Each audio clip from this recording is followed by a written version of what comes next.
अर्थमन्त्रीको रूपमा आर्थिक वर्ष 78-79 को अर्थ सम्बन्धी अध्यादेशलाई प्रस्तावित गर्ने विधेयक प्रस्तुत गर्न उपस्थित भएको छु। पूर्ववर्ती सरकारले अध्यादेश मार्फत घोषणा गरेको आर्थिक वर्ष 78-79 को आय व्ययसँग सम्बन्धित अध्यादेशहरू प्रतिनिधि सभामा मैले प्रस्तुत गरिसकेको छु। नेपालको संविधानमा निर्दिष्ट सिद्धान्त संयुक्त सरकारको साझा न्यूनतम कार्यक्रम वर्तमान सरकारको नीति र प्राथमिकता कोभिड-19 महामारीबाट सृजित चुनौती समेतलाई सम्बोधन गर्न र जनप्रतिनिधिको अनुमोदन नभई कर लगाउन नपाइने मान्ने सिद्धान्तमा आधारित रहेर राजस्व र व्यय अनुमानको विवरण परिमार्जन सहित प्रतिस्थापन विधेयक यस सार्वभौम संसदमा पेश गरेको छु। नयाँ सरकार गठन भएपछि देशको वर्तमान आर्थिक अवस्थाको यथार्थ चित्रण झल्कने जानकारी सम्बद्ध 2078 साउन 26 गते मैले सम्मानित सदन समक्ष पेश गरिसकेको छु। संयुक्त कोभिड-19 विरुद्धको खोपका लागि पर्याप्त स्रोतको व्यवस्था गर्न, संयुक्त सरकारको साझा न्यूनतम कार्यक्रमको कार्यान्वयन गर्न एवं स्रोत साधनको वितरणलाई सन्तुलित र समन्यायिक बनाउन बजेटलाई परिमार्जन गर्न जरुरी रहेको छ। पूर्व तयारी नभएका आर्थिक तथा प्राविधिक दृष्टिकोणले सम्भाव्य नदेखिएका प्रस्तावित आयोजना एवं स्रोतको सुनिश्चितता नभएका आयोजनाहरूको पुनः प्राथमिकरण गर्नुपर्ने भएको छ र वित्त व्यवस्थापन पारदर्शी र अनुमानयोग्य बनाउनु पर्ने एवं साधन स्रोतको महत्तम उपयोग गरी समष्टिगत आर्थिक स्थायित्व कायम गरी उच्च दरको आर्थिक वृद्धि हासिल गर्नुपर्ने भएकोले आर्थिक वर्ष 78-79 को आय व्यय सम्बन्धी अध्यादेशमा केही परिमार्जन गरेको छु। प्रस्तुत प्रतिस्थापन विधेयकका देहाय बमोजिम उद्देश्य रहेका छन्। क विद्यमान बहुआयामी गरिबी न्यूनीकरण गर्ने, ख अर्थतन्त्रको पुनरुत्थान गरी उच्च दरको आर्थिक वृद्धि दर हासिल गर्ने, ग संविधानले परिकल्पना गरे अनुरूप समावेशी र समाजवाद उन्मुख अर्थतन्त्रको निर्माण गर्ने, पर्याप्त स्रोत साधन तथा जनशक्तिका बावजुद बहुआयामी गरिबी जनसङ्ख्याको 17.4% हुनु एवं त्यसमा पनि कर्णाली प्रदेश नम्बर 2 सुदूरपश्चिम प्रदेशको अवस्था गम्भीर रहेको छ र उक्त प्रदेशहरू लगायत देशभर गरिबीको अवस्था सघन रहनुका कारण गरिबी न्यूनीकरणका हालसम्मका प्रयासहरूको समीक्षा सहित समाधानका उपायहरू सहित 3 महिनाभित्र विस्तृत योजना तयार गरी एकीकृत रूपमा कार्यान्वयनमा ल्याइनेछ। बढ्दै गएको व्यापार घाटालाई क्रमशः घटाउँदै वैदेशिक व्यापार सन्तुलन गर्न ढिला भइसकेकोले तत्सम्बन्धी समग्र योजना निर्माण र त्यसको क्षेत्रगत कार्यान्वयनका लागि सम्भव र आवश्यक कामहरू समेत तोकेर अघि बढ्न 3 महिनाभित्र योजना तयार गरिनेछ। समाजमा विद्यमान विभेदहरू अन्त्य गर्न दलित, थारू, आदिवासी, जनजाति, मुस्लिम, गरिब, महिला, ज्येष्ठ नागरिक, अपाङ्गता भएका व्यक्ति, बालबालिका, लैङ्गिक अल्पसङ्ख्यक र भाषा संस्कृति आदिमा भइरहेको विभेद अन्त्य गर्न सामाजिक तथा सांस्कृतिक रूपान्तरणका लागि प्रभावकारी कार्यक्रम सञ्चालन गरिनेछ। सङ्घीय लोकतान्त्रिक गणतन्त्र, समावेशी समानुपातिक प्रतिनिधित्व सङ्घीय प्रणाली, 3 तहका सरकार र तिनीहरूको परिभाषित अधिकार क्षेत्र, मौलिक अधिकारको कार्यान्वयन, भ्रष्टाचार नियन्त्रण एवं सुशासन योजनालाई प्रभावकारी रूपमा कार्यान्वयन गर्न कानुनी तथा संरचनागत सुधार गरिनेछ।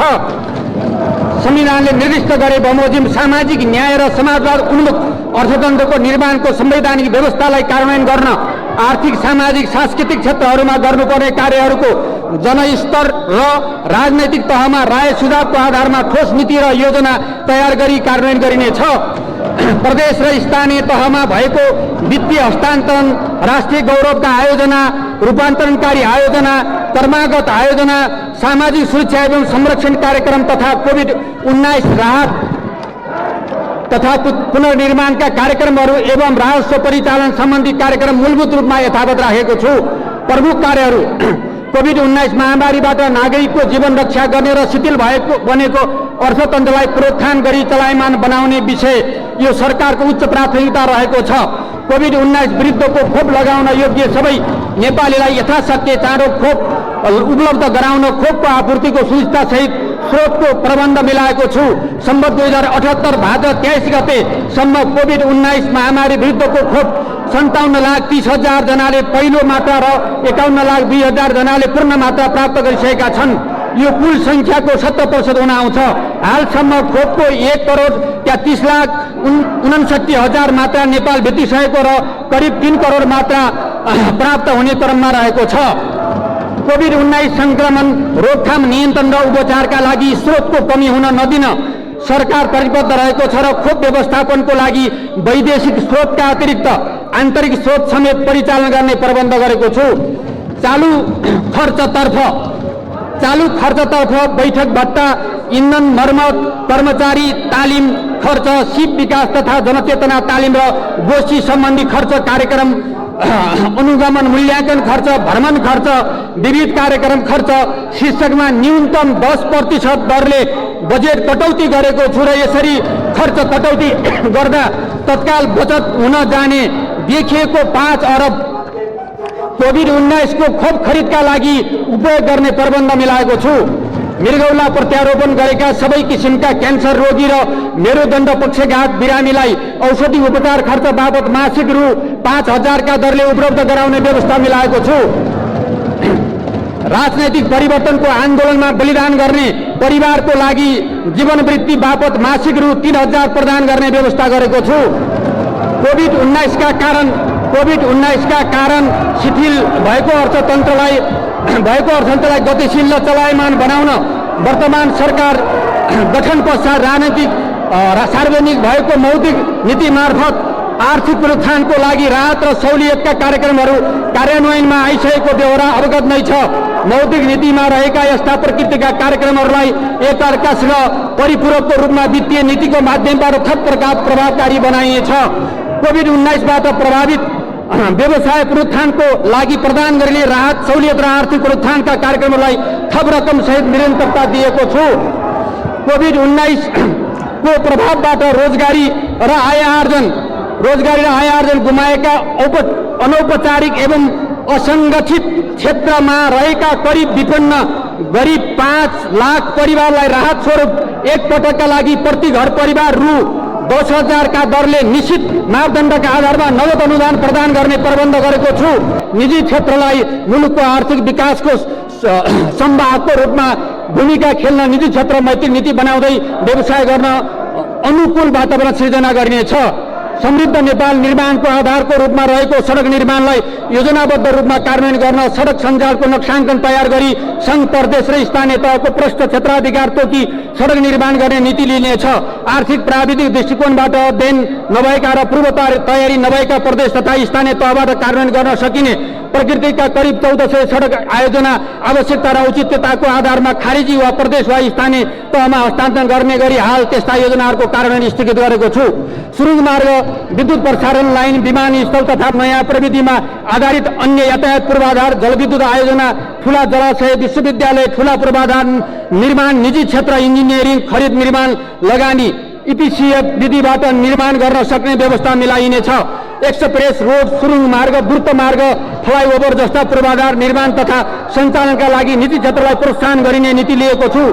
पूर्वाधार विकासका लागि पूर्वाधार बन्ड, ब्लेन्डेड फाइनान्स जस्ता नयाँ वित्तीय उपकरणहरू सुरुवात गरिनेछ। 200 मेगावाट भन्दा माथिका जलाशय तथा अर्ध जलाशय युक्त जलविद्युत आयोजनाका लागि छुट सुविधा र सहुलियत दिई लगानी आकर्षित गर्ने प्रबन्ध गरेको छु। जलस्रोतको बहुउपयोगका लागि नयाँ योजना तयार गर्दा जल विद्युत उत्पादन क्षमता, सिँचाइको सम्भाव्यता र खानेपानीको स्रोतको पहिचान गर्न एकीकृत नक्साङ्कन तयार गरिनेछ। काठमाडौँ उपत्यका लगायतका शहरी क्षेत्रमा जनस्वास्थ्य तथा स्वच्छ वातावरण कायम गर्न खुल्ला स्थानको प्रबन्ध हुने गरी सम्बन्धित स्थानीय तहको सहभागितामा व्यायामशाला सहितको बगैँचा तथा सार्वजनिक उद्यान निर्माण गरिनेछ। शहरी विपन्न नागरिकहरूको लागि सामाजिक संस्थाको सहकार्यमा काठमाडौँ उपत्यकाको कम्तीमा 10 स्थानमा सुपथ र सुलभ खानाको व्यवस्था गरिनेछ। उच्च हिमाली क्षेत्रमा छरिएर रहेका घर परिवारलाई एकीकृत बस्तीको रूपमा विकास गर्दै जान नमुना एकीकृत बस्ती निर्माणको प्रारम्भ गरिनेछ। कोभिड-19बाट अति प्रभावित पर्यटन क्षेत्रलाई पुनरुत्थान गर्न छुट तथा सहुलियत सहित विभिन्न किसिमका पूर्वाधार निर्माण तथा प्रवर्धनात्मक कार्यक्रम सञ्चालन गर्ने व्यवस्था मिलाएको छु। नारायणी दरबार संग्रहालय परिसरमा रामापीठदेखि मुलुकको सम्पूर्ण कालखण्डमा झल्किने गरी ऐतिहासिक शासकीय संग्रहालयको निर्माण प्रारम्भ गरिनेछ। योगमायादेखि हालसम्मका सहित नेपालको ऐतिहासिक जनआन्दोलन एवं जनयुद्ध र मधेस आन्दोलन लगायतका आन्दोलनमा त्याग र नेतृत्व गर्नुहुने अग्रज राजनीतिहरूको इतिहास समेट्ने गरी संग्रहालय निर्माण प्रारम्भ गर्न आवश्यक बजेट विनियोजन गरेको छु। नेपालको धर्म संस्कृति परम्परा प्रदर्शित हुने गरी गरी जनशक्ति उत्पादन गर्न प्रविधिमा पहुँच अभिवृद्धि गर्दै शिक्षाको गुणस्तर सुधार गर्न प्रत्येक प्रदेशमा कम्तीमा एउटा शैक्षिक उत्कृष्टता केन्द्र स्थापना गरिनेछ।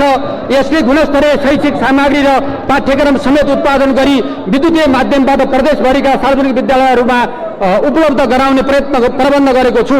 गुणस्तरीय शिक्षा प्राविधिक शिक्षा पूर्वाधार प्रविधिको समुचित प्रयोग गरी शिक्षा क्षेत्रको गुणात्मक विकास गर्न भूगोल एवं विद्यार्थी संख्या समेतका आधारमा विद्यालय शिक्षादेखि माध्यमिक शिक्षासम्मको नक्साङ्कन तयार गरी कार्यान्वयन गरिनेछ र भौतिक पूर्वाधार जनशक्ति र प्रविधिको विकास गरी शिक्षाको गुणस्तर अभिवृद्धि गर्न विस्तृत योजना बनाई कार्यान्वयन गरिनेछ। प्राविधिक विद्यालय अध्ययन गर्ने कक्षा 12 सम्मको विद्यार्थीलाई पढ्दै कमाउँदै कार्यक्रमसँगै प्रदेशका केही विद्यालयहरूमा नमुनाका रूपमा सुरुवात गर्नेछ। शिक्षकहरूले स्वास्थ्य उपचारको लागि छुट्टै अस्पताल निर्माण गर्न अध्ययन गरिनेछ। विश्वविद्यालयलाई पूर्वाधार विकास सहित अनुसन्धान केन्द्रको रूपमा विकास गरिनेछ।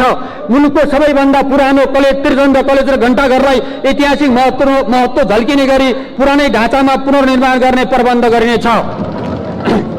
बाढीद्वारा क्षतिग्रस्त मेलम्ची खानेपानी आयोजना सम्भव 2078 चैत वसान्तभित्र आवश्यक मर्मत तथा पुनर्स्थापना गरी नियमित खानेपानी आपूर्ति गर्ने प्रबन्ध मिलाएको छु। नदी पटान एवं बाढीहरूको कारण भएको सडक लगायतको क्षतिको तत्काल पुनर्निर्माण र पुनर्स्थापना कार्यक्रमका लागि बजेट छुट्याएको छु। प्रत्येक वडामा महिला नेतृत्व संयन्त्र विकास गरी महिलाको क्षमता अभिवृद्धि गरिनेछ र आर्थिक र सामाजिक रूपले सक्षम तुल्याउन महिलाहरूलाई प्राथमिकता दिने गरी महिला पहिला कार्यक्रम सञ्चालन गरिनेछ। विभिन्न दलितहरूको सुकुम्बासी भूमिहीन आर्थिक सामाजिक सांस्कृतिक समस्याहरूको सम्बोधन गरी जीवन स्तर उपासना एकीकृत कार्यक्रमहरू सञ्चालन गरिनेछ। संविधानले प्रत्याभूति गरेको आवासको हकलाई कार्यान्वयन गर्न आवासविहीन दलितहरूको लागि कर्णाली प्रदेश र प्रदेश नम्बर 2 का साथै सबै प्रदेशमा व्यवस्थित आवास योजना विस्तार गरिनेछ। यस्ता वर्गलाई लक्षित स्वरोजगारका कार्यक्रम सञ्चालन गरिनेछ। नेपाल जलवायु परिवर्तनका प्रतिकूल असरहरूको उच्च जोखिम क्षेत्र रहेको सन्दर्भमा जलवायु परिवर्तनबाट जनजीवनमा परेको जोखिमलाई न्यूनीकरण गर्न जलवायु अनुकूल न्यूनीकरण र पुनरुत्थान कार्यक्रम सञ्चालन गरिनेछ। जलवायु मैत्री दिगो दरिलो समावेशी हुने गरी विकास योजना र कार्यक्रमहरू कार्यान्वयन गरिनेछ। विनियोजन अध्यादेश 2078 मा प्रस्ताव गरिएको आन्तरिक ऋण तथा वैदेशिक ऋणको अंश करिब रु 37 अर्ब घटाएको छु। यसबाट नेपाली जनतामा रहेको ऋणभार सानो अंशमा भए पनि कम हुन जानेछ। अध्ययन अनुसन्धान र विश्लेषणबाट आधारित रहेर आर्थिक नीति निर्माण गर्न अर्थ मन्त्रालयमा एक थिङ्क ट्याङ्क रहने व्यवस्था गरेको छु। लोक कल्याणकारी विज्ञापनको दायरा विस्तार गरी अनलाइन मिडियालाई पनि लोक कल्याणकारी विज्ञापन उपलब्ध गराउने व्यवस्था मिलाएको छु। शान्ति प्रक्रियालाई पूर्णता दिन विस्तृत शान्ति सम्झौताका बाँकी कार्यभार तथा तराई मधेस आन्दोलन लगायतका विभिन्न समूहसँग भएका सहमति सम्झौता कार्यान्वयन गरिनेछ। सम्मान्य सभामुख महोदय, चालू आर्थिक वर्षका नीति तथा कार्यक्रमहरू कार्यान्वयन गर्न रु 16 खर्ब 32 अर्ब 83 करोड विनियोजन गरेको छु। कुल विनियोजन मध्ये संघले खर्च गर्ने चालू तर्फको रु 6 खर्ब 77 अर्ब 19 करोड अर्थात् 41.42%, पुँजीगत तर्फ रु 3 खर्ब 78 अर्ब 10 करोड अर्थात् 23.16%, वित्तीय व्यवस्था तर्फ रु 1 खर्ब 89 अर्ब 44 करोड अर्थात् 11.60% र प्रदेश र स्थानीय तहमा वित्तीय हस्तान्तरण तर्फ रु 3 खर्ब 87 अर्ब 30 करोड अर्थात् 23.72% रहेको छ। वित्तीय हस्तान्तरण तर्फ विनियोजित बजेट मध्ये चालू खर्चमा समानीकरण अनुदान सहित रु 3 खर्ब 25 अर्ब 75 करोड अर्थात् 84.11% र पुँजीगत तर्फ रु 61 अर्ब 55 करोड अर्थात् 15.89% रहेको छ। चालू आर्थिक वर्षका लागि अनुमान गरिएको खर्च बेहोर्ने स्रोत मध्ये राजस्वबाट रु 10 खर्ब 50 अर्ब 82 करोड र वैदेशिक अनुदानबाट रु 59 अर्ब 92 करोड बेहोर्ने छ र चालू पुँजीगत र वित्तीय हस्तान्तरणतर्फ विनियोजित खर्चमा राजस्व र वैदेशिक अनुदानबाट बेहोर्दा रु 5 खर्ब 22 अर्ब 9 करोड न्यून हुने देखिन्छ र वित्तीय व्यवस्थातर्फको विनियोजित रकम समेत समावेश गर्दा कुल विनियोजनमा न्यून हुने रकम मध्ये वैदेशिक ऋणबाट रु 2 खर्ब 83 अर्ब 9 करोड र आन्तरिक ऋणबाट रु 2 खर्ब 39 अर्ब बेहोरिने छ। सम्माननीय सभामुख महोदय, अब म चालू आर्थिक वर्ष 78-79 को राजस्व परिचालनको संशोधित नीति तथा कार्यक्रम प्रस्तुत गर्दछु। आर्थिक वर्ष 78-79 को राजस्व परिचालन सम्बन्धी नीति तथा कार्यक्रमलाई मूलभूत रूपमा यथावत राखी केही संशोधन गरेको छु। यस्तो संशोधित कर तथा राजस्व सम्बन्धी व्यवस्था आजैका मितिदेखि कार्यान्वयन गर्ने व्यवस्था मिलाएको छु। राजस्व नीति र करका दरहरू निर्धारण गर्दा कोभिड-19 का कारण सृजित सङ्कटबाट पर्न गएको प्रतिकूल अवस्थालाई करदातालाई छुट सहुलियत मार्फत राहत प्रदान गरी तीव्रतर आर्थिक पुनरुत्थान तथा विकासलाई उच्च प्राथमिकता दिएको छ। राजस्वको दायरा विस्तार एवं कराधारको संरक्षण र कर चुहार नियन्त्रण, लगानी मैत्री वातावरण निर्माण गर्न, मूल्य अभिवृद्धि कर, आयकर, भन्सार, अन्तःशुल्क र गैर कर लगायतका प्रत्यक्ष एवं अप्रत्यक्ष कर प्रणालीमा गर्नुपर्ने सुधारका लागि सुझाव दिन कर प्रणाली पुनरावलोकन उच्च स्तरीय आयोग गठन गर्नेछ। भन्सार बिन्दुमा भुक्तानी गर्नुपर्ने सम्पूर्ण कर तथा महसुल विद्युतीय प्रणाली मार्फत गर्न सक्ने व्यवस्था मिलाइनेछ। अन्तःशुल्क स्टिकर प्रयोग गर्दा क्यूआर कोड स्क्यान गरी सोको तथ्याङ्क आन्तरिक राजस्व विभागको स्वचालित प्रणालीमा अभिलेख गर्ने प्रबन्ध मिलाएको छ। व्यवसाय सञ्चालनमा संलग्न नरहेको कुनै बासिन्दा प्राकृतिक व्यक्तिले नेपाल बाहिर सफ्टवेयर वा यस्तै प्रकृतिको अन्य विद्युतीय सेवा उपलब्ध गराए वा सामाजिक सञ्जालमा सर्वदृश्य सामग्री अपलोड गरे बापत विशेष मुद्रा भुक्तानी प्राप्त गरेको भए सम्बन्धित बैंक, वित्तीय संस्था वा मुद्रा हस्तान्तरण मिनी ट्रान्सफर गर्ने संस्थाहरूले त्यस्तो भुक्तानी प्रदान गर्दा प्राप्त रकमको 1% का दरले अग्रिम कर असुल गर्ने व्यवस्था मिलाएको छु। चिकित्सक, कलाकार, पत्रकार, खेलाडी, इन्जिनियर, कानुनी व्यवसायी, लेखा परीक्षक, लेखापढी व्यवसायी, परामर्श अभिकर्ता तथा मध्यस्थकर्ता, सेवा प्रदायक लगायतका प्राकृतिक व्यक्तिहरूले आर्थिक वर्ष 2075, 77 को आफ्नो करयोग्य आयमा आयकर ऐन 58 बमोजिम लाग्ने कर सम्बन्ध 2078 साल फागुन मसान्तभित्र बुझाइ स्थायी लेखा नम्बर लिएमा सोमा लाग्ने शुल्क तथा ब्याज छुट हुने व्यवस्था गरेको छु। त्यसरी कर बुझाएमा सोभन्दा अगाडिको आयमा लाग्ने आयकर तथा मूल्य अभिवृद्धि कर मिना हुने व्यवस्था गरिएको छ। सम्बन्ध 2082 साल चैतसम्म वित्तीय व्यवस्थापन सम्पन्न हुने 200 मेगावाट माथिका जलाशय तथा अर्ध जलाशय युक्त जलविद्युत आयोजनाले व्यापारिक कारोबार सुरु गरेको मितिले पहिलो 15 वर्ष पुरै र त्यसपछि 6 वर्षसम्म 50% आयकर छुट दिने व्यवस्था गरेको छु। त्यस्ता आयोजनालाई आवश्यक पर्ने निर्माण उपकरण, प्लान्ट, मेसिन, औजार एवं सोको पाटपुर्जा, पेनिस्टक तथा स्टिल सिटको पैठारीमा लाग्ने महसुल घटाई 1% मात्र लाग्ने व्यवस्था मिलाएको छु। पर्यटन क्षेत्रसँग सम्बन्धित उद्योग वा अन्तर्राष्ट्रिय उडान सञ्चालन गर्ने हवाई कम्पनीहरूलाई लगानीका आधारमा आयकर छुट सम्बन्धी विशेष छुट सहुलियत प्रदान गर्ने व्यवस्था मिलाएको छु। नक्कली बिल बिजक, नक्कली अन्तःशुल्क स्टिकरको प्रयोग एवं अन्तःशुल्कजन्य चुहाव नियन्त्रण गर्न कडाइका साथ अनुगमन, सूक्ष्म निगरानी एवं वृहत अनुसन्धानलाई तीव्रता दिइनेछ। स्वास्थ्य खोप, अक्सिजन ग्यास तथा टाइजर प्याड उत्पादन गर्ने उद्योगलाई उत्पादन सुरु भएको मितिले 3 वर्षसम्म लाग्ने करमा 100% र त्यसपछिको 2 वर्षसम्म 50% छुट दिइनेछ। पूर्वानुमानित तथा कारोबारमा आधारित आय विवरण र कर दाखिला गरेमा करदाताले आर्थिक वर्ष 73-74 देखि 76-77 सम्मको आफ्नो कारोबार घोषणा गर्दा कारोबार अङ्क फरक परेको भएमा त्यस्ता करदाताले आफ्ना सम्बन्ध 78 साल चैत मसान्तभित्र प्रत्येक आर्थिक वर्षको वास्तविक कारोबार घोषणा गरी फरक परेको बिक्री रकमको 1.5% कर दाखिल गरेमा करदाताले घोषणा गरेको हदसम्मको कर अन्तिम हुने व्यवस्था गरेको छु। कम्पनी ऐन 63 तथा प्राइभेट फर्म रजिस्ट्रेसन 2014 अनुसार आर्थिक वर्ष 75-76 सम्मको वार्षिक विवरण नबुझाएका तथा नवीकरण नगरेका कम्पनी तथा फर्मले सम्बन्ध 78 साल पुस वर्षान्तभित्र विवरण र शुल्क तथा जरिवानाको 5% रकम बुझाएमा बाँकी शुल्क तथा जरिवाना मिना दिने व्यवस्था गरेको छु। सम्माननीय सभामुख महोदय, प्रतिस्थापन विधेयक मार्फत सरकारले लिएका नीति तथा कार्यक्रमहरूको कार्यान्वयन सम्बन्ध 2078 चैत्रभित्र कोभिड-19 विरुद्धको खोप सबैलाई उपलब्ध हुने भई आर्थिक विकास क्रियाकलाप विस्तार हुने हुँदा 7% को आर्थिक वृद्धि दर हासिल हुने अनुमान गरेको छु। मुद्रास्फीति दर 6.5% सीमित हुने अनुमान गरेको छु। अन्तमा नेपालको आर्थिक र सामाजिक विकासमा सहयोग पुर्याउने सबै आदरणीय करदाता, आम नेपाली दिदीबहिनी तथा दाजुभाइ, राजनैतिक नेतृत्व विधेयक प्रतिस्थापन विधेयक मार्फत नेतृत्व सबैलाई हार्दिक धन्यवाद दिन चाहन्छु र प्रतिस्थापन विधेयक मार्फत प्रस्तुत बजेट कार्यान्वयनमा सङ्घीय संसदका माननीय सदस्यहरू लगायत सम्बन्धित सबैबाट सहयोगको अपेक्षा राखेको छु। सम्माननीय सभामुख महोदय, सभामुख महोदयको अनुमतिले आर्थिक विधेयक 2078, विनियोजन विधेयक 2078 र राष्ट्र ऋण उठाउने विधेयक 2078 सदन समक्ष प्रस्तुत गर्दछु। धन्यवाद।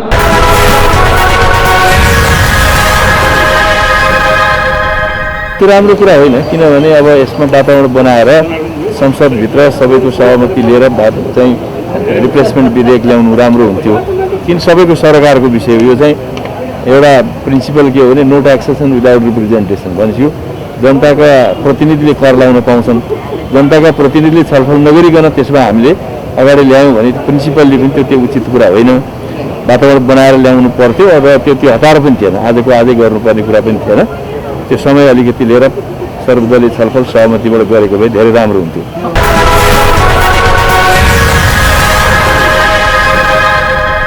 सर्वप्रथम कार्यक्रम स्वागत छ यहाँलाई। हजुर, धन्यवाद, नमस्कार छ। अहिले पछिल्लो समय जुन अर्थमन्त्रीजीले आर्थिक विधेयक प्रस्तुत गर्नुभएको छ, यसलाई यहाँले कसरी हेर्नु भएको छ? यो सम्बन्धमा भनिदिनुहोस् न। पछिल्लो समयको आर्थिक जुन गतिविधि छ यस सन्दर्भमा अब एक ढङ्गले भन्यो भने प्रतिस्थापन विधेयक ल्याउनु भयो होइन। अघिल्लो सरकारले जुन बजेट ल्याएको थियो त्यो चाहिँ त्यसमा पूर्व तयारी भएन, अध्यादेशबाट आयो, संसदमा छलफल पनि भएन र बजेटको संरचनागत हेर्ने हिसाबले हेर्ने भने समावेशी भएन। अहिलेको चाहिँ नि सबै कुरालाई समेट्न सकिएन भनेर जुन भनियो र त्यो आधारमा बजेट जुन अहिले आयो र संशोधित बजेट ल्याउनु भयो जनार्दन शर्माजीले, त्यसलाई चाहिँ मैले अलिकति मिश्रित ढङ्गले ल्याएको छु। किन मिश्रित ढङ्गले लिएको भने उहाँले कार्यक्रमको हिसाबले केही कार्यक्रमहरू ल्याउनु पनि भएको छ र स्रोत सुनिश्चित नभएका कार्यक्रम हटाए पनि भन्नुभएको छ होइन। अब त्यो हटाएका कार्यक्रममा त कति हटाउनु भयो र त्यो कार्यक्रम हटाएका कार्यक्रमलाई फेरि अन्यत्र लगेर पुरानै प्रवृत्ति अनुसार आफ्ना क्षेत्रमा लगिया छ कि छैन भन्ने कुरा चाहिँ त त्यो डिटेल हेरेपछि थाहा हुन्छ। वार्षिक कार्यक्रमै हेर्नुपर्ने हुन्छ। तर समग्रमा आउँदा बजेट आउँदा खास गरी यो 5वटा दलको बीचको भएको न्यूनतम साझा कार्यक्रम र कोभिडले पारेको प्रभाव समेतको सन्दर्भमा जुन श्वेतपत्र जारी भयो त्यो श्वेतपत्र र कोभिडले महामारीले पारेको प्रभाव को कारणले एउटा ठुलो सेक्सन वर्ग जसको दैनिकी ज्यालादारी गरेर खानुपर्ने थियो त्यो वर्गलाई राहत दिनलाई छुटायो भनेर जुन भनिएको थियो त्यो विषय र अहिलेको बाढी पहिरो त डुबान कटानको विषयलाई लिएर बजेट संशोधन गर्दा ती 4टा कुरालाई लिएर एउटा श्वेतपत्र, एउटा न्यूनतम साझा कार्यक्रम र कोभिडबाट प्रभावितहरू त्यहाँ समावेश नभएकाहरूलाई राहत पुर्याउन नसकेको वर्गलाई पुर्याउने र अहिलेको डुबान कटान बाढी पहिरोलाई सम्बोधन गर्ने गरी बजेट आउँछ, संशोधित बजेट आउँछ भन्ने हाम्रो अपेक्षा हो। त्यसमा केही कुरा सम्बोधन गर्न चाहिँ खोजिया छ है। तर संरचनागत हेर्ने हो, गत हिसाबले हेर्ने हो भने अझै बजेटमा जुन गृह कार्य गर्नुपर्ने थियो त्यति पुगेन। किन पुगेन भने तपाईको चाहिँ नि जस्तो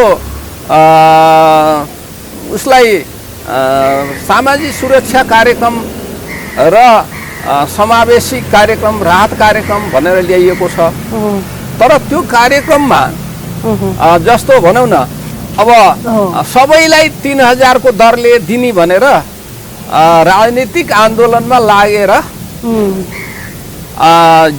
योगदान गरेकाहरूलाई भनेर भन्यो।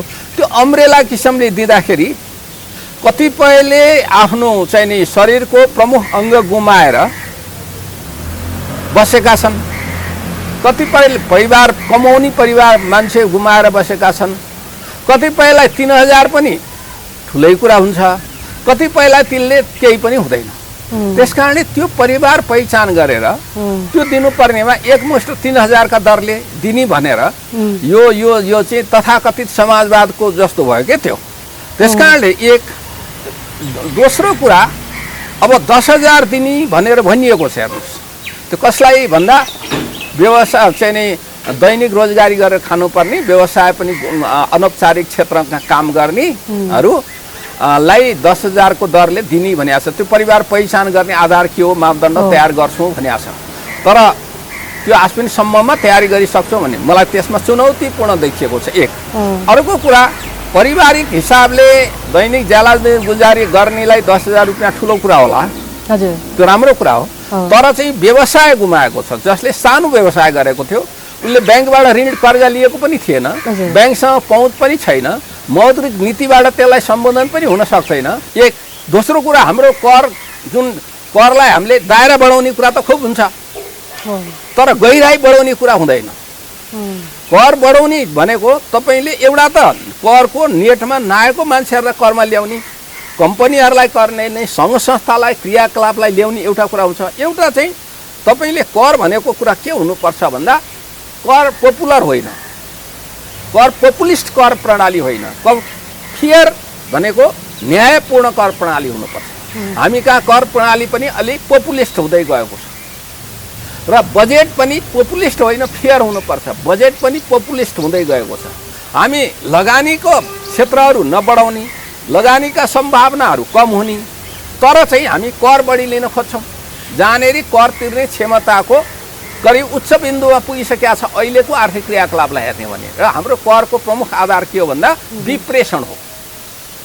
हामीले करको प्रमुख आधार किन विप्रेषण हो भने हामीले हाम्रो रोजगारी चाहिँ नि करिब 9 खर्ब रुपियाँ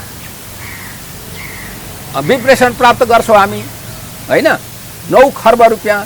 त्यही पैसा चाहिँ हामीले 70% फेरि बाहिर पठाउँछौँ र त्यही पैसाले यहाँका परिवारले के गर्छन्, सामग्री खरिद गर्छन्, त्यसमा मूल्य अवधि कर लगाउँछौँ, अन्तःशुल्क लगाउँछौँ र हामी भन्सार लगाउँछौँ र त्यसबाट कर उठाइसकिराखेका छौँ। र हाम्रो 25-26% मात्रै आय कर छ, अरू सबै त्यस्तो खालको उपभोगमा आधारित, पैठारीमा आधारित भन्सार बिन्दुमा सङ्कलन गरिएको कर छ। त्यसकारणले त्यो दृष्टिकोणबाट हेर्ने हो भने अहिलेको चाहिँ नि बजेट पनि के देखियो भन्दा पपुलिस्ट चाहिँ हुन खोज्यो तर फेयर हुन सकेन। यसमा सबभन्दा ठुलो कुरो भनेको कार्यान्वयनकै चुनौती छ, स्रोत साधन जोहो गर्नेमै चुनौती छ। अब वैदेशिक ऋण र अनुदान उहाँले घटाउनु भएको छ, ऋणलाई घटाउनु भएको छ, त्यो ठुलो कुरा होइन। किन होइन भन्दा वैदेशिक ऋण हामीले जति लिन्छौँ भनेर भनेका छौँ, बजेटमा राखेका छौँ, प्रतिबद्धता दिने भनेर भएको छ, सम्झौता भएको छ, यो पाइपलाइनमा सम्झौता, तिनको 40-45% भन्दा बढी ऋण आएकै छैन भने त्यो पैसा घटाएर त्यहाँ हाम्रो चाहिँ ऋण घटायौँ भनेर देखाएर हुँदैन। ऋण कति प्राप्त भएको छ, कति प्राप्त हुन्छ खुद रूपमा भन्ने कुरा प्रमुख प्रश्न हो। यो सबै दृष्टिकोणबाट हेर्दाखेरि अहिले बजेट चाहिँ वास्तवमा अघि मैले भनेको 3वटा कुरा गरेका थिएँ नि, जस्तो एउटा न्यूनतम साझा कार्यक्रम, दोस्रो चाहिँ तपाईँको चाहिँ नि यो के अरे श्वेत पत्र र महामारी एवं बाढी पहिरो कटान जुबान आदि कुरालाई ख्याल गरेर बजेट आउनुपर्नेसम्म श्वेत पत्रको समयमा स्वयं अर्थमन्त्री अहिलेका अर्थमन्त्री प्रभाकर जीकै सामुन्ने उहाँलाई मैले के भनेको थिएँ भने श्वेत पत्र ल्याउनुहुन्छ भने त्यो श्वेत पत्रले देखाएको कुरालाई को आधारमा तपाईँले बोल्ड डिसिजन गर्ने र पोलिसीमा डिपार्चर गर्न सक्ने तपाईँसित क्षमता छ, त्यो भने त्यसको आधारमा श्वेत पत्र ल्याए हुन्छ। तर अन्यथा श्वेत पत्र चाहिँ ल्याउनु जरुरी पनि छैन भनेर भने हो। तर श्वेत पत्रले जुन जुन कुराहरू चाहिँ आकलन गरेका थियो त्यसमा यसो स्वच्छ छुन मात्रै खोजियो, त्यसलाई बोल्ड डिसिजन गरेर बजेट ल्याउने काम चाहिँ हुन सक्यो होइन। अब यसो हुन्छ, अब त्यति बेलाको बजेट यसमा समायोजन हुन्छ होइन, समायोजन, किनभने त्यही बजेटलाई आधार, अब बजेट ल्याउँदाको एउटा आधार त त्यो प्रमुख आधार त त्यो साझा कार्यक्रम, श्वेत पत्र र हिजोको कार्यक्रम पनि त हो नि, जुन अध्यादेशबाट प्रस्तुत भएको बजेट, त्यसका सबै कार्यक्रम सबै बजेट निकाल्ने भन्ने कुरा त भएन। अब अहिले चाहिँ 3वटा कुरा मैले गरेको छु भनेको छ यो बजेटको सन्दर्भमा। अब डिटेल कार्यक्रमहरू मैले हेर्न नि पाएको छैन र त्यहाँ वेबसाइटमा आइसकेको पनि छैन। डिटेल बजेट वक्तव्य हेर्दाखेरि के दिन्छ भने उहाँहरूले 3 वटा, एउटा चाहिँ अनावश्यक कार्यक्रमहरू झिकेको छु भन्नुभएको छ, स्रोत सुनिश्चित नभएका 400 आयोजनाहरू मैले झिकेँ भनेर भन्नुभएको छ, दोस्रो केही कुरा संशोधन गरेँ भनेर भन्नुभएको छ, र केही कुरा नयाँ थपेँ भन्नुभएको छ होइन। नयाँ थपे, अब त्यो नयाँ थप्ने विषयमा कतिको तयारी भएर थप्नुभयो? झिक्ने विषयमा वास्तवमा स्रोत सुनिश्चित नभएको प्राविधिक कारणले मात्रै झिकेको भए त्यो राम्रो कुरा हो। अहिले हामीलाई समस्या के हो भने बजेट निर्माण गर्दा स्रोत सुनिश्चित नभएको, पूर्व तयारी नभएका आयोजनाहरू राख्ने प्रचलन मात्रै भएको हुनाले त्यस्ता आयोजनाहरू झिक्नु कुरा राम्रो हो, तर राखेका आयोजनाहरूमा फेरि उहाँहरूले पनि त्यही ढङ्गले गर्नुभएको छ कि भन्ने कुरा चाहिँ कार्यक्रमहरू सबै हेरेर मात्रै भन्न सकिने अवस्था छ। अब अहिले कुरा चाहिँ तपाईँले भन्नुभएको कुरा चाहिँ चाहे विनियोजन पक्षमा होस्, चाहे राजस्वको पक्षमा, करको पक्षमा होस्, हिजो भएका कुराहरूमा जुन जुन कुरा संशोधन भए, जुन जुन कुरा झिकिए र तीभन्दा बाहेक उही कुरा रहन्छन्, थपेका कुरा पनि समावेश भएर त्यहाँ जान्छ। प्रतिस्थापन विधेयक लगायतका कुराहरू हुँदै थिए। संसदमा प्रमुख प्रतिपक्षी दल नेकपा एमाले निरन्तर एकदमै विरोध प्रदर्शन गरिरहेको थियो, एकदमै हङ्गामा पनि देखियो सांसदहरूको। यस्तो बिचमा पनि यसखाले अब विधेयकहरू प्रस्तुत आउनु गतिविधिलाई अब कसरी भनौँ न कसरी सहमति बन्न सक्ला सबै दलहरू बिचमा, विशेष गरी संसदमा, र कार्यान्वयन होला भन्ने चुनौतीहरू के देख्नुहुन्छ? हेर्नुहोस्, यो ढङ्गले हेर्ने हो भने हाम्रो राजनीतिक दलहरूको चरित्र ठ्याम्मै परिवर्तन भएन। चाहे सत्तामा हुँदाखेरि एउटा कुरा हुन्छ, प्रतिपक्षमा जाँदा अर्को कुरा हुन्छ, तर व्यवहारमा खासै परिवर्तन छैन।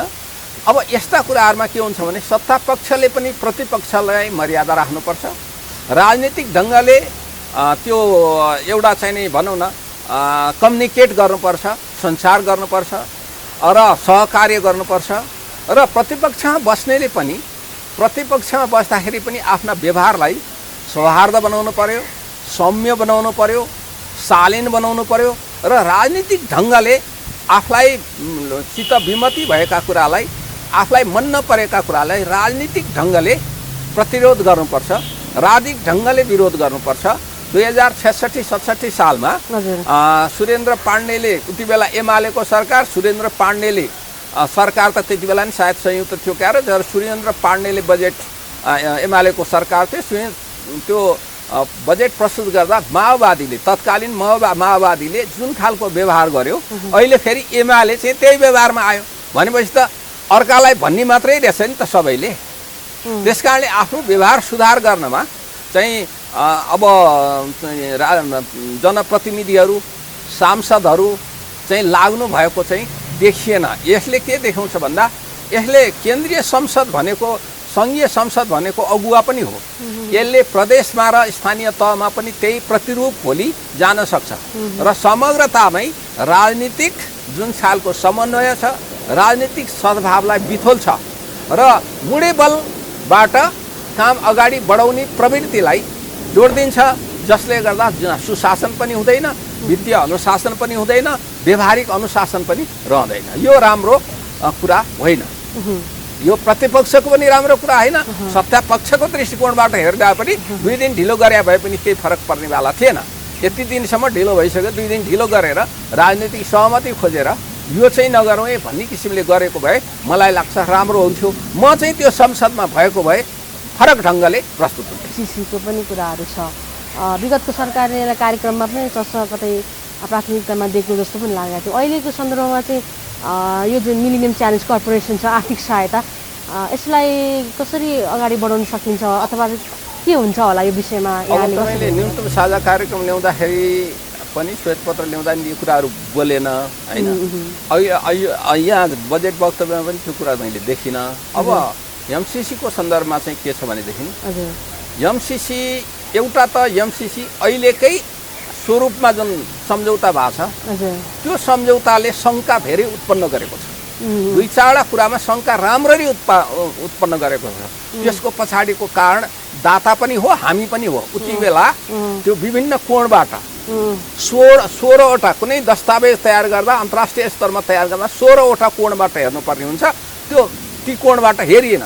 त्यसकारणले गर्दा तपाईँले चाहिँ नि सम्झौता यस्ता सम्झौता गर्दा राजनीतिक ढङ्गले पनि हेर्नु पर्यो, जनताको मनोविज्ञानलाई पनि हेर्नु पर्यो, हाम्रो राष्ट्रिय क्षमतालाई पनि हेर्नु पर्यो, त्यो दिने देशको कूटनीतिलाई पनि हेर्नु पर्यो, अन्तर्राष्ट्रिय राजनीतिलाई पनि हेर्नु पर्यो, परेको परेन।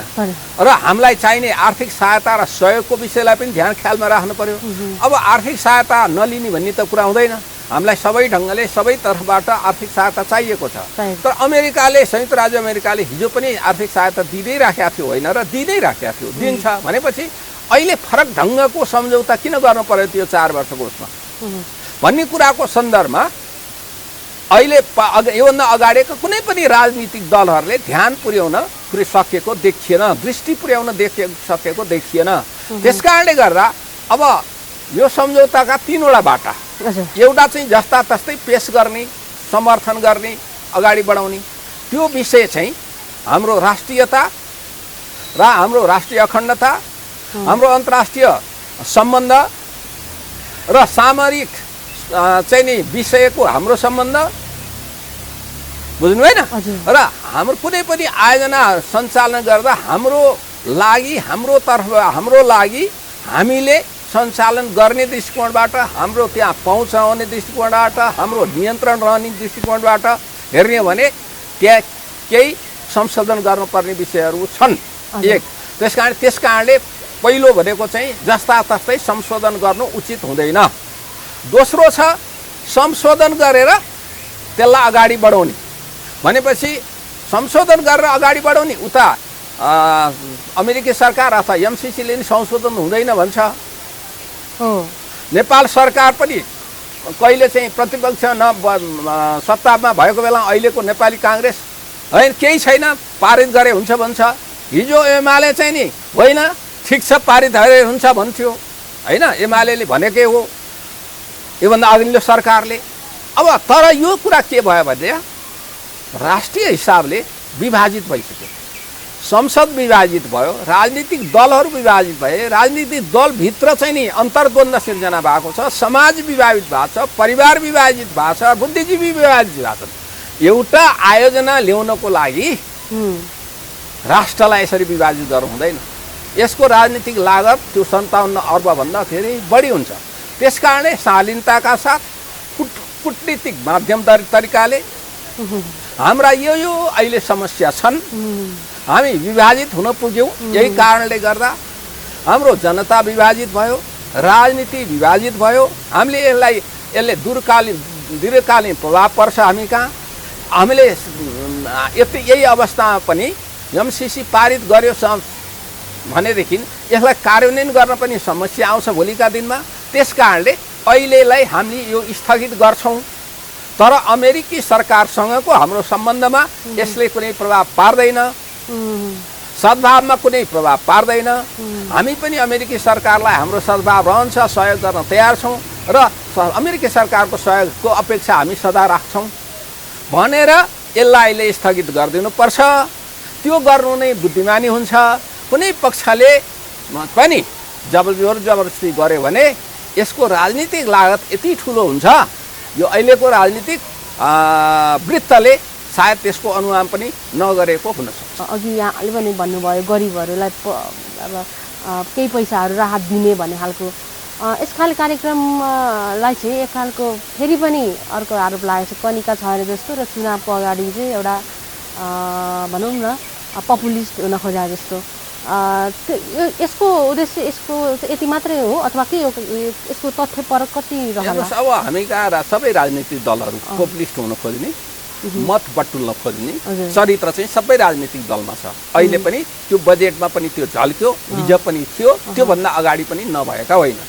अब मूल कुरा के हो भने तपाईँले अगाडि जाने बाटो स्पष्ट, एउटा बाटो जाने बाटो के हो त, प्रक्रिया के हो, कुन तरिकाले जाने भन्ने एउटा र गन्तव्य दोस्रो दुईटा कुरा स्पष्ट हुनुपर्छ।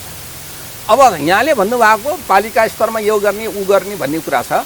सबभन्दा पहिला त 3टा तहको सरकारमध्ये कसले के गर्ने भन्ने कुरा संविधानमा लेखेको कुरालाई अलि व्याख्या गर्नु पर्यो, विस्तृति गर्नु पर्यो, अन्डरस्ट्यान्डमा लिनु पर्यो। र अहिले सामाजिक सुरक्षा भत्ता प्रकृतिका भत्ता दिने सन्दर्भमा प्रदेश सङ्घ र स्थानीय तहमा प्रतिस्पर्धा चलेको छ। भनेपछि त्यो प्रतिस्पर्धा भन्दा त त्यसको समग्रमा मापदण्ड अब तिनटै तहको सरकारको बिचमा मापदण्ड बनाएर यो खालको प्रकृतिको चाहिँ केन्द्रले दिने, यो खालको प्रकृतिको चाहिँ नि स्थानीय प्रदेशले दिने, यो खालकोले दिने भनेर भनिदिनु पर्छ कि पर्दैन? होइन भने प्रदेश सङ्घले बजेट पठाइदिन्छ, प्रदेशले सामाजिक सुरक्षा भत्ता भनेर बाँड्छ। भनेपछि हाम्रो अर्थतन्त्रको आफ्नो अर्थतन्त्र के छ, हाम्रो साधन परिचालन गर्ने क्षमता के छ भन्ने कुराको चाहिँ ख्याल नगरिकन हामीले त्यसो गर्दा भद्रगोल हुन्छ। अर्को कुरा, पपुलिस्ट कसरी पनि कस्ता कार्यक्रम पनि छ भने अहिले हामी कहाँ सेनाको छुट्टै अस्पताल, प्रहरीको छुट्टै अस्पताल। ठिक छ, सेना र प्रहरीको छुट्टै अस्पताल हुनु स्वाभाविक हो, उनीहरूको चाहिँ कामको प्रकृति फरक हुन्छ। अब तपाईँलाई शिक्षकहरूलाई छुट्टै अस्पताल, शिक्षकहरूको पढाउनलाई छुट्टै विद्यालय, निजामतीलाई छुट्टै अस्पताल, निजामतीका कर्मचारी पढाउनलाई विद्यालय छुट्टै, त्यसपछि आएर शिक्षकहरूको लागि छुट्टै अस्पताल भनेर यहाँ बजेटमा आएको छ। यस्तो कुराले भाँडभैलो सिर्जना गर्छ। तपाईँले अब निजामती सेवाको कर्मचारीलाई को पढाउनलाई विद्यालय छुट्टै खोल्नुपर्छ भन्ने कुराहरू न्यास्ने आएको थियो, सायद त्यो कुरा त बजेटमा आएको छैन। त्यसले गर्दा निजामती कर्मचारी भने यति पावरफुल हुन्छ हेर, सूचना पनि उनीहरूसित, ज्ञान पनि, पढे लेखेका पनि उनीहरू छन्, शक्ति पनि अधिकार पनि उनीहरूमा सीमित हुन्छ। भनेपछि त्यसले भोलि कन्फ्लिक्ट अफ इन्ट्रेस्ट सिर्जना हुन्छ। अब शिक्षकहरूको चाहिँ सङ्गठन छ, त्यस कारणले शिक्षकहरू अघि बढे, त्यस कारणले अस्पताल दियो भने आम जनता चाहिँ मान्छे होइन। आम जनताले पाउने सेवा सुविधा पाउने अस्पतालहरूमा सेवा सुविधा बढाउने, त्यो संस्थागत संरचना राम्रो बनाउने, भौतिक पूर्वाधारहरू राम्रो बनाउने, जहाँ चाहिने सामग्रीहरू दिने, जनशक्ति राम्रो पठाउने, जनशक्तिलाई राम्रो पारिश्रमिक र सेवा सुविधा दिएर पठाउने, र उनीहरू बस्यो भने त शिक्षक आए पनि त्यही पाउँछ, किसान आए पनि त्यही पाउँछ, कलाकार पनि आए पनि त्यही सेवा पाउँछ। यस्तो खालको भ्रमित खालका कार्यक्रम ल्याउनुहुन्छ। यो भ्रमित कार्यक्रम, यस्ता कार्यक्रमले भ्रम सिर्जना गर्छ। त्यस कारणले आम जनतालाई फोकस गरेर ल्याउँदाखेरि नागरिकको संविधानले सबै नागरिकलाई बराबर हक दिएको छ भनेपछि एउटा पक्षको लागि, एउटा वर्गको लागि यो अस्पताल भन्नु उपयुक्त हुन्छ। र हो, महिलाहरूको लागि प्रसुति अस्पताल खोल्नुपर्छ, किनभने प्रकृति फरक हुन्छ। सुरक्षा क्षेत्रको लागि छुट्टै अस्पताल खोल्नु पर्ने हुन्छ, त्यहाँ कहिले जानु त्यही लडाइँ होला, त्यहाँ कहीँ जानु पर्ला, आन्तरिक द्वन्द्व होला, उनीहरूको लागि छुट्टै चाहिन्छ। तर चाहिँ त्योभन्दा बाहेक सिभिलमा काम गर्ने व्यक्तिहरूलाई छुट्टै गर्नु हुँदैन। हो, महिलाहरूको बालबालिकाको लागि छुट्टै चाहियो, बालबालिकालाई छुट्टै प्रकृतिको अस्पताल चाहियो। त्यो विषयगत हिसाबले ठिक छ, तर फलानु वर्गलाई, फलानु उसलाई भनेर, समुदायलाई भनेर अस्पताल खोल्ने, विद्यालय खोल्नेले गर्दा झन्झन समाजलाई बाँड्छ, विखण्डित गर्छ। र जुन आम जनता कुनै सङ्गठनमा लागेको छैन, राजनीतिक दलमा लागेको छैन भने त्यो वर्ग चाहिँ ठगिन्छ। त्यस किसिमले काम गर्नु हुँदैन। त्यस कारण यस्ता दृष्टिकोणबाट हेर्ने हो भने पनि यो बजेटले ती कुराहरूलाई ख्याल गर्न सकेको छैन, दृष्टि पुर्याउन सकेको छैन। त्यस कारण अहिलेको बजेट पनि परिपक्व हो भनेर मैले भन्न सक्दिनँ। यद्यपि यसमा केही राम्रा कुराहरू पनि आएका छन्, त्यसलाई कार्यान्वयन गर्न सक्यो भने केही न केही उपलब्धि हासिल होला। जुन सहुलियत शैक्षिक प्रमाणपत्र राखेर ऋण लिने कुरा विगतमा पनि उठेको र अहिले पनि पढ्दै काम गर्ने भन्ने खालको चाहिँ कार्यक्रम फेरि सरकारले ल्याएको भन्ने छ। यस खालको कार्यक्रमहरूलाई चाहिँ कसरी प्रभावकारी रूपमा कार्यान्वयन गर्न सकिन्छ होला? यसले चाहिँ कस्तो खालको वर्गलाई अथवा चाहिँ समूहलाई फाइदा पुर्याउँछ? यहाँको सुझाव के छ? हेर्नुहोस्, यो चाहिँ विषयगत अवधारणा राम्रो, अत्यन्त राम्रो अवधारणा हो। यसलाई अवधारणालाई नराम्रो भन्न मिल्दैन। तर यसको कार्यान्वयन भएको छ कि छैन भनेर हेर्नुभयो भने तपाईँले ल सर्टिफिकेट, ब्याङ्करले के सर्टिफिकेट लगेर टेबलमा राखिदिएपछि ऋण दिने हो त? ब्याङ्करले दुईवटा कुरा खोज्छ। एउटा चाहिँ आफ्नो त्यो लगेको पैसाको सुनिश्चितता, फर्किने सुनिश्चितता खोज्छ। दोस्रो कुरा चाहिँ उसले के खोज्छ? ऐन कानुन अनुसार, नियम अनुसार चाहिँ परियोजना खोज्छ। परियोजना भनेको के हो भन्दा सिप हो, सिपसँग जोडिन्छ। तपाईँले व्यवसाय गर्ने सिप कतिको छ, व्यवसाय गर्ने उत्कण्ठा कतिको छ, व्यवसाय गर्ने इच्छा कतिको छ, त्यो युवाको भनौँ न।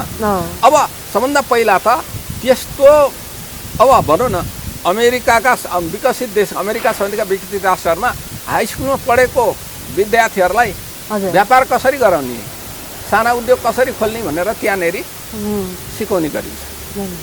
अब तिनीहरूले चाहिँ गएर भोलि प्रोजेक्ट डेभलपमेन्ट गर्छन्, मेरो क्षेत्र यो हो, यहाँ काम गर्न सक्छु, यो प्रोजेक्ट चलाउँछु, यति पैसा चाहिन्छ मलाई, त्यसमध्ये यहाँबाट पाउने मैले अपेक्षा गरेर यहाँ छु, त्यस कारण यो प्रोजेक्ट मसित छ भनेर एउटा भन्ने र भन्ने एउटा वातावरण तयार गर्नु पर्यो, त्यो खालको चाहिँ कार्यक्रम आउनु पर्यो। दोस्रो कुरा चाहिँ के भने हाम्रा ब्याङ्कहरू हजुर हाम्रो नेपालको खास गरी ठुला ब्याङ्कहरू मुनाफाखोर भएर निस्किएछन्। अहिले देशमा जतिसुकै महामारी आओस्, उद्योग व्यवसायहरू जतिसुकै धराशायी हुन्, चाहेसुकै मान्छेले खान नपाउन्, भोकमरी होस्, अर्थतन्त्र ओह्रालो लागोस्, उनीहरूको मुनाफामा एक पैसा कमी हुनु हुँदैन।